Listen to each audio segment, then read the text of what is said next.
Hi guys, John Risby, the patent professor here. I'm super excited today. We're at the mall to meet a client of mine at his store. Now, Doug came to our office 2 years ago with a simple bracelet idea. We filed for a patent on his idea called the Inspire bracelet, and he initially began selling the bracelets out of the back of his car. One of our team members shops right here at this mall and happened to stumble across a store with the same name. And at first she thought it was someone copying. Later, we found out it was Doug's store, and our client not only expanded his business into this store at the local mall, but we came to find out that Inspire Bracelets now has almost 70 stores throughout the country, inspiring millions of people with positive messages. As a patent attorney, I started my own law firm because my vision didn't quite fit the standard mold, similar to Inventors. They have an absolutely different way of seeing things. They chart their own course. So they need lawyers that don't fit the standard mold either and have a different vision. I'm passionate about seeing individual inventors such as Doug succeed. We are the Patent Professor, an intellectual property firm with one goal: to help inventors get the strongest protection possible for their ideas. Follow me and we'll catch up with Doug this morning at his store and get the full story of his incredible patenting journey. Follow me and we'll take a look.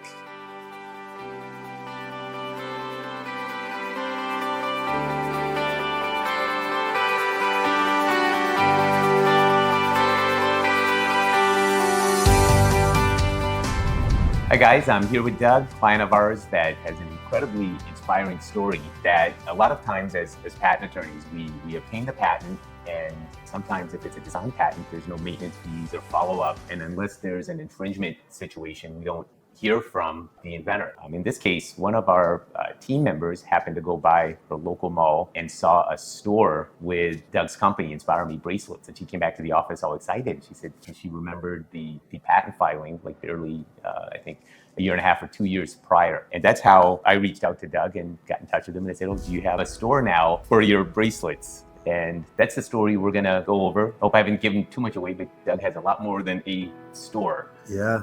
No, super exciting. You know, everything kind of connects itself sometime. And when your staff came by our store and saw it, I was actually thinking at the same time, because I was having an issue where I needed our patent to be able to get rid of some copycats. And so when you had called, it kind of all connected itself.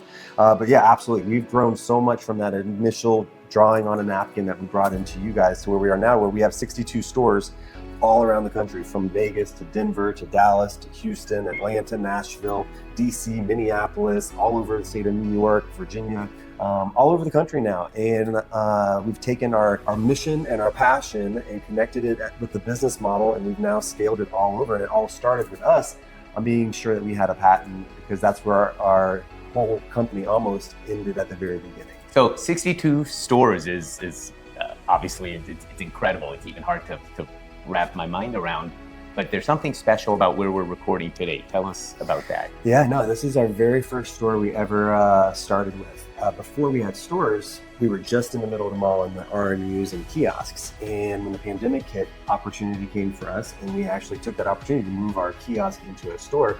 And this is the very first store. This was actually a Lucky Brand store, teen store, and we redid everything. We built the walls and built all the cabinets and turned them into bracelet displays. And yes, this is our very first store that started the journey of that next chapter of us launching. This is kind of interesting because I like this flow because we're starting in a way backwards, like 62 stores. And then Doug talked about this being the first store, and then going backwards from there to before a store, there was a kiosk in the middle of the mall. And we're gonna continue on this journey backwards. And so, okay, so what was before the kiosk? But before we get to that, what allowed you to move from a kiosk to a store? There's an interesting lesson for a lot of inventors that sometimes adversity and obstacles are really something that forces you to change direction for the better.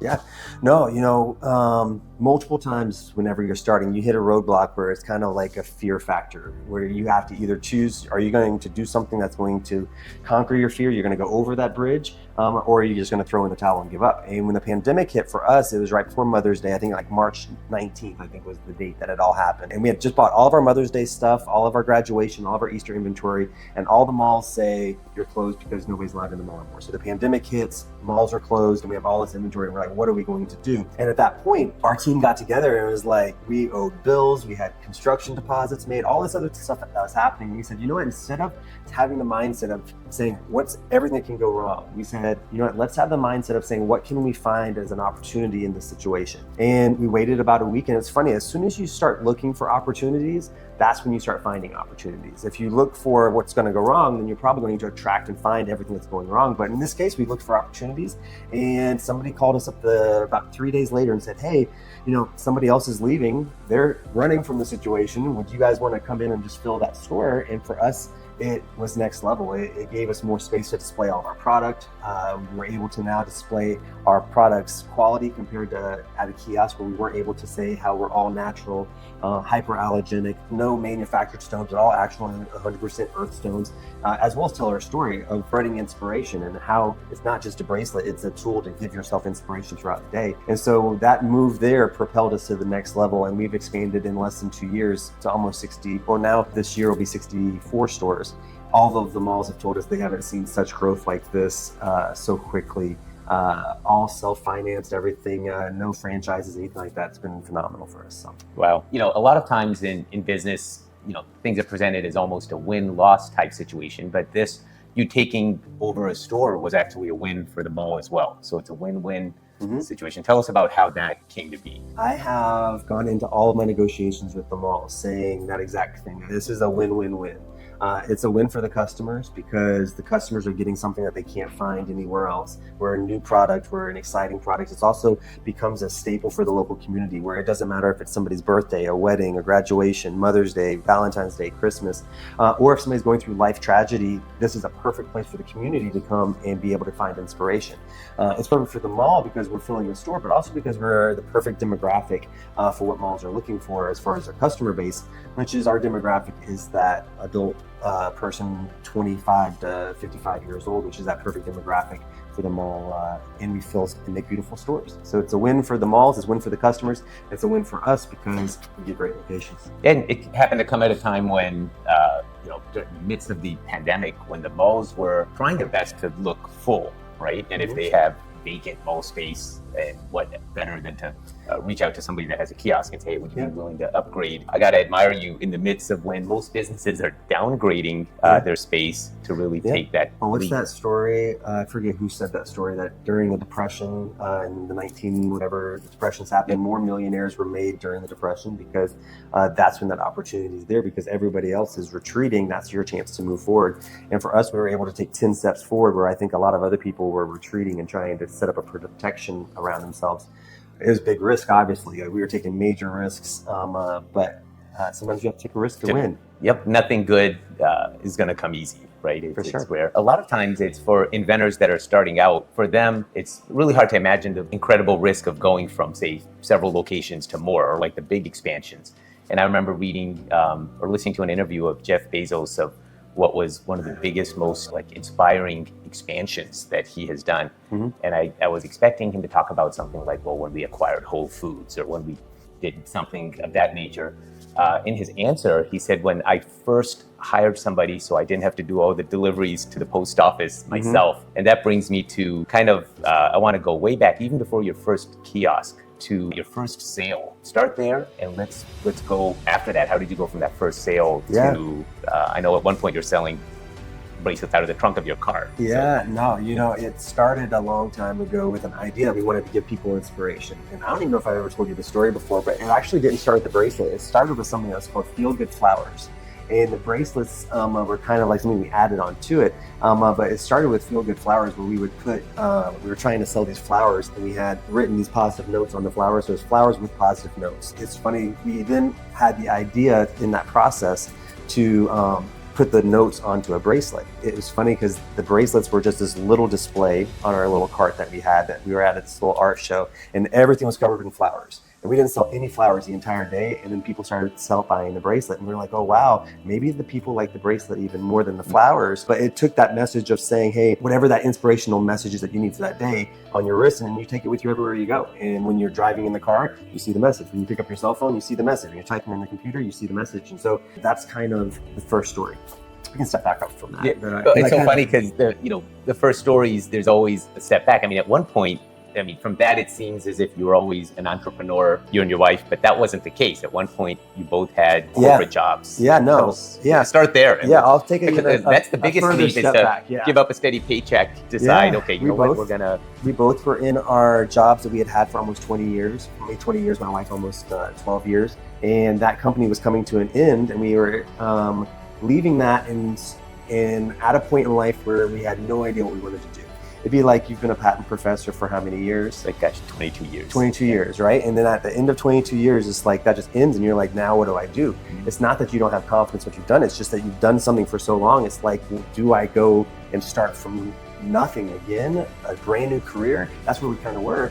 And for us, we had both gone down, or for me, I had gone down a dark path. My wife always jokes, like, my brain moves so fast, I can go from like 0 to really happy or 0 to really sad really quick sometimes. And that's what this journey was about for me, is I had started getting to a low place. So we had talked to each other about saying, or the idea of the company came from, when you go to a place where you start thinking the thoughts, that's where you need to start the repair process at. So you need to start fixing your problems at the thought process that's causing the problem. So for us, it was me thinking negative thoughts. And so we decided to change that by writing positive thoughts down as many places as possible. So we put them on cards, and that's where the idea came from originally, was putting these ideas on cards. Then we were like, well, where can we put these cards at? And that's when the idea came from, on a bracelet. And you put the idea on the bracelet, and now you're able to see that positive message all over the place. And we were sitting in the park, my kids were on the playground, and we know the exact park, the same bench. We've gone back to that bench before to try to have brainstorming ideas in there. And we wrote on a bracelet, or on a napkin, and we just wrote down what we thought the idea could be like. And that's where the idea started. And before you started putting these positive notes on, on bracelets or on note cards, it actually was, they say, most necessity is the mother of invention. It was something you did yourself, just within the family, using Post-it notes. Yeah. I understand, just on the bathroom mirror and around the house, uplifting messages. Yeah, the creativity for the idea came from a necessity in life. We had gone through so many downturns in our life personally, health-wise, family, relationships, job, so many different things that, it just started with us putting these notes personally on mirrors and on cars and everywhere that we could to try to change the direction we did. And what happened is when that happened, I don't know if you ever heard the saying, but in a negative state, you can't be creative. So if you're thinking negative, you're not able to think of a solution. You have to get out of the negativity and into a positive state, because that's when your brain can start processing creativity. And when we were able to pull ourselves out of that, that's when ideas started coming. And the first idea we had was to put them on bracelets. So then after we got them on bracelets, we were like, well, we gave them to friends, we gave them to family, and everybody was liking it. It started as a fundraiser that we thought we would do for our kids at church. And then from there, we took the idea and we were like, you know what, let's see if we can sell these, where are people at, like music festivals. So we were like, well, let's go to these music festivals and see if we could sell them there. So a lot of times inventors have different reasons for pursuing a patent. What was your triggering point that had you reach out to us? Yeah, I think when a person's starting a company for the very first time, I think a patent is probably number 100 on their list to think of, because they're trying to think of like just how to make a sale, or like people going to buy the product. They don't even think that far into it. And for us, it never crossed our mind to get a patent before, because we were just focused on creating a company. But then the nightmare happened that every new company has, and that's that we had just bought, we had just gotten our proof of sales, and we were confident in what we were going to do. So we bought $25,000 worth of inventory to be able to sell. After quitting your jobs. After quitting our jobs, everything. We're like, all right, we're going to do this, and it's going to be amazing. And we purchased it, and we had just put it on a website, and all of a sudden, 2 weeks later, we get a letter in the mail that says you must cease and desist. And for us, we didn't even know what that meant. So we call up the number that was on it, and they're like, you have to immediately stop selling everything. You have to send to them all the inventory that we just purchased. And I was like, why do we have to send you all of the inventory? It's so confusing. But they were pretty much just like stiff-arming, or like trying to get us to shut down and scare us as much as possible in that situation. And when I was talking to the attorney, this was a brand that was selling at a major department store, had a lot of money behind them. And so they were like, they'll just drag you and take all your money from you. Don't even try to fight the patent or anything as far as that goes. So at that point, my wife and I sat down and we were like, you know what, we need to make sure this never happens to us ever again. So the first thing that we did is we had to come up with a design that wasn't seen by anybody. Like, we didn't want to be close to anybody's design. We wanted to come up with a brand new design that would be 100% ours. And so that's when we designed the same concept of writing the message on the bar, but then having the rest of the way around being stone beads that go all the way around.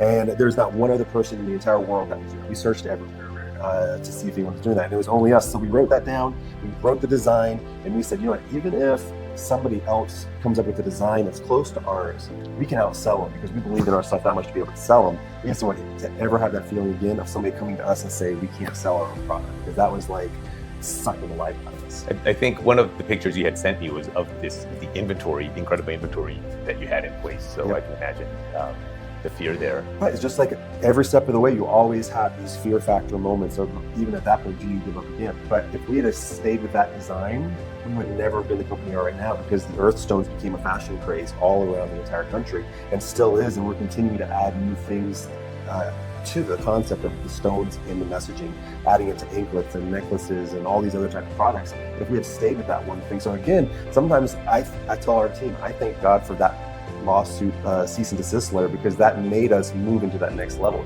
Just like I'm grateful for the pandemic. If it weren't for the pandemic, we wouldn't have gotten to the stores that we're in right now. So sometimes the biggest roadblocks is what makes you have the creative ideas to create that next step.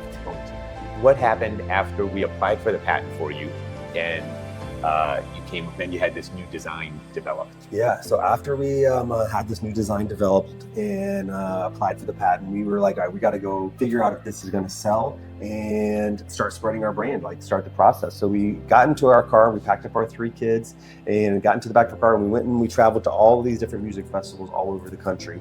And when we went to the different music festivals, we fell in love with the stories that were coming from the customers that we were with. When we got back from that music festival, that's when we had the big choice, because that's when it was the end of the summer, and we had said we either now need to go get real jobs, or we were going to have to take that next step. The people that kind of I knew would have our back the most, which is our family. I called my sister and my brother, and I showed them the numbers, and I was like, look what we're doing. And so we pulled together our family to kind of give us the support at that time. They all had their normal jobs that they were doing, but they would come over in the backyard and help us sell, help us build everything in the backyard, because all of our displays, everything like that, we built ourselves to be able to afford doing it. So the displays, meaning the kiosks, like you built? Yeah, this here, we built this. All of this stuff we built by hand, and that's. And again, we hit that roadblock of saying, okay, we went to build our first kiosk, and we went to a kiosk designer, and they're like, it's $60,000 to do it. And we're like, well, we don't have $60,000 to do it. So we went to the backyard, and I'll show you guys some pictures and everything of us cutting everything and painting them. And at one point, I had my entire family in this back alleyway building and cutting, and I had the nieces painting, and I had the nephews staple gunning, and I had the uncle over here, and everybody was kind of doing their part. So it looks like I think I saw that picture, a construction site, but it's not. It's our backyard. Yeah, it's our backyard being able to do it. And they believed in us. I think they were doing it because they wanted to support our dream that we were having. Since that day, I now have my brothers, my brother-in-laws, my sisters, my mom, my dad, 4 of my nieces, all working for us in our corporate office and around the country. So tell us about your first sale of your very first bracelet. Yeah, no, first sale to the very first bracelet. Well, first off was to friends and family, right? Like we would show these bracelets and they'd be like, well, hey, can I buy one for my friend over here? Can I buy one for my friend over there? Then after that, we started doing these pop-ups all over town. Like every art fair, every art festival, we were popping up a table. But then I guess the first official sale is when you make a website, right? Like when you make a website, you put your product up here, and we actually have a video of our very first sales coming in online after we made our website, put it up there, and then all of a sudden our first 2 sales came in. And this is actually a video of that. Terrific. Let's take a look at it. What was that? What was that, Doug?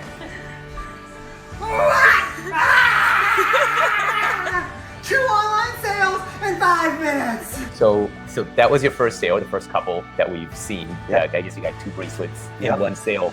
What happened next? Yeah, I think as a company starting out, you need to find out who your customer is. And at that point, we didn't know really who our customer was. And so we started going to all these different art shows around town. We had done some church fundraisers, and our faith collection was something that was really big. So we're like, well, where are there a lot of faith-based people at? And so we looked up Christian music festivals. And in the summertime, there's these Christian music festivals all across the country. So we were like, well, let's pack up our kids in the back of the car. And we kind of went from music festival to music festival to music festival. I have a picture here of one of our very first ones. This one was up in North New York, and this was like at the end of the summer.